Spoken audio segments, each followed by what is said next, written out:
Bonjour à tous. Je suis très heureux en ce 29 mai 2024, comme le fait chaque année l'Association française pour les Nations Unies, de célébrer la Journée internationale des casques bleus, tant leur rôle est devenu essentiel dans l'action et pour l'image des Nations Unies depuis des décennies. Ce type d'intervention s'est imposé alors que rien n'était expressément prévu dans la Charte des Nations Unies à cet effet. En fait, les premières missions ont très tôt vu le jour avec la mise en place dès 1948 d'une mission d'observateurs pour surveiller le cessez-le-feu en Israël-Palestine, l'UNTSO, puis de même en 1949 au Jammu-Cachemire, l'UNMOGIP. Largement ignorées du grand public, ces missions n'ont jamais été remises en cause et perdurent depuis lors. Ce furent ensuite les interventions mémorables et spectaculaires de 1950 en Corée, résolution 83 du Conseil de sécurité, qui a été adoptée en raison ou grâce au boycott soviétique, ce qui ne s'est d'ailleurs jamais plus produit après cela. Et la deuxième, celle de 1960, au moment de la décolonisation du Congo belge, l'actuelle RDC, ce fut la résolution 143. Depuis l'origine, la création des OMP a été dépendante des bouleversements géopolitiques du moment et des intérêts stratégiques des grandes puissances. L'action ou l'inaction, comme la nature des décisions du Conseil de sécurité, en étant le reflet. La paralysie qui a prévalu durant les décennies de la guerre froide, puis à la période de l'euphorie succédant à la chute du mur de Berlin, en sont la démonstration. Les Nations Unies ont su faire preuve d'une capacité d'adaptation permanente aux enjeux du moment, tout en étant soumises à l'existence ou à l'absence de volonté politique des membres permanents du Conseil de sécurité.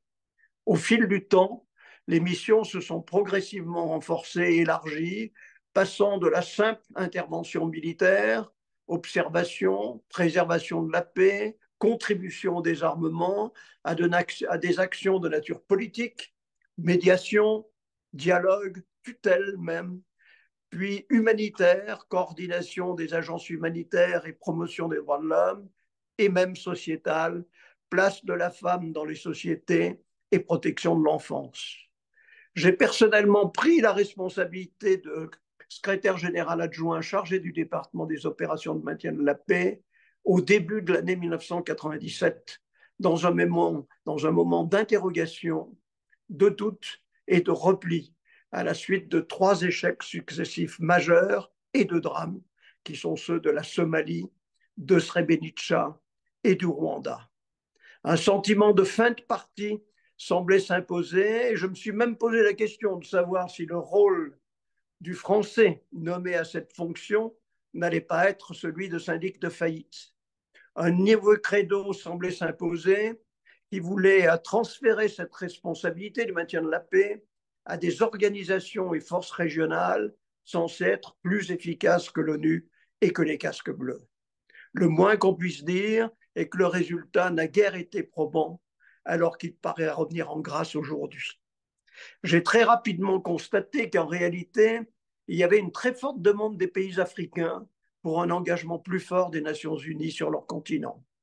Sous l'autorité de l'exceptionnel secrétaire général que fut Kofi Annan, nous avons finalement pu relancer la machine qui a retrouvé une nouvelle crédibilité et connu un intense développement.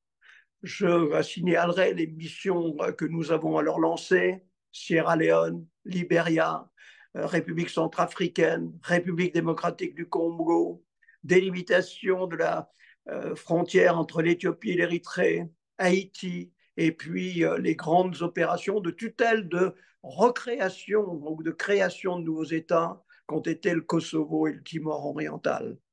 Mes successeurs ont pris le relais en consolidant ces opérations auxquelles se sont ensuite ajoutées celles de la Côte d'Ivoire, du Mali et à nouveau de la République centrafricaine.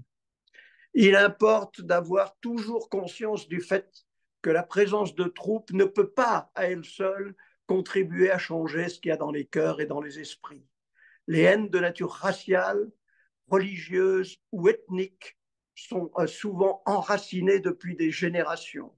Si la volonté de dialogue et de réconciliation n'est pas partagée par les responsables politiques et militaires, des groupes et factions engagés dans un processus de réconciliation et de paix, nous allons vers l'échec. Cela s'est vérifié dans de nombreux cas, comme ce fut la situation que l'on a connue en ex-Yougoslavie et bien sûr au Rwanda. Dans ces circonstances, les organisations de maintien de la paix sont appelées à devenir un facile bouc émissaire pour des autorités ou des protagonistes locaux n'ayant aucune volonté politique de négocier ou de transiger, ainsi que faute par ailleurs de moyens et d'un mandat adéquat accordé par le Conseil de sécurité. Elles peuvent alors être réduites à exercer une simple mission humanitaire et de défense des droits de l'homme, ce qui répond au demeurant à la demande de populations fragiles et sans défense. Maintenir coûte que coûte des missions sans perspective politique conduit le plus souvent à l'échec, mais confronter à un véritable dilemme moral et politique lorsqu'il s'agit d'abandonner des populations civiles démunies à leur sort, le Conseil de sécurité perpétue alors, au-delà du raisonnable, l'existence de missions de maintien de la paix, de casques bleus, faute d'alternative. Aujourd'hui, nous sommes entrés à nouveau dans une phase de déclin, comme le démontrent les blocages relatifs à l'Ukraine et au conflit israélo-palestinien, du fait des vétos américains, russes ou chinois. Si le repli est certain aujourd'hui, le Conseil de sécurité a néanmoins continué à se réunir et à prendre des décisions au cours des 2 dernières années. Le discours d'une alternative miracle, basée sur le recours à des forces régionales plutôt qu'à des forces onusiennes, qui prévalait à la fin des années 90, semble donc redevenir aujourd'hui à la mode, notamment en Afrique. Mais il conviendrait d'éviter les désillusions et de conjurer les échecs que j'ai pu constater en mon temps. Le retour sur le devant de la scène du drame haïtien et l'appel d'un nouveau fait à l'ONU pour y faire face montrent que le rôle des casques bleus est loin d'être révolu, et c'est tant mieux. Même si les OMP ont pu susciter de légitimes critiques et dû faire l'objet de réformes opportunes, elles restent cependant un outil fondamental et utile au service de la coopération, de la paix et de la sécurité internationale. Les casques bleus méritent notre reconnaissance pour les services rendus et les sacrifices consentis quand on sait que quelques 4 milliers d'entre eux ont donné leur vie pour promouvoir la paix.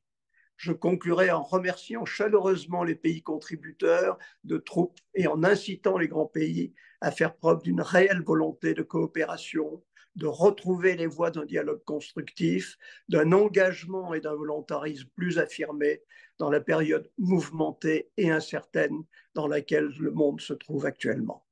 Merci et bonne journée internationale des casques bleus.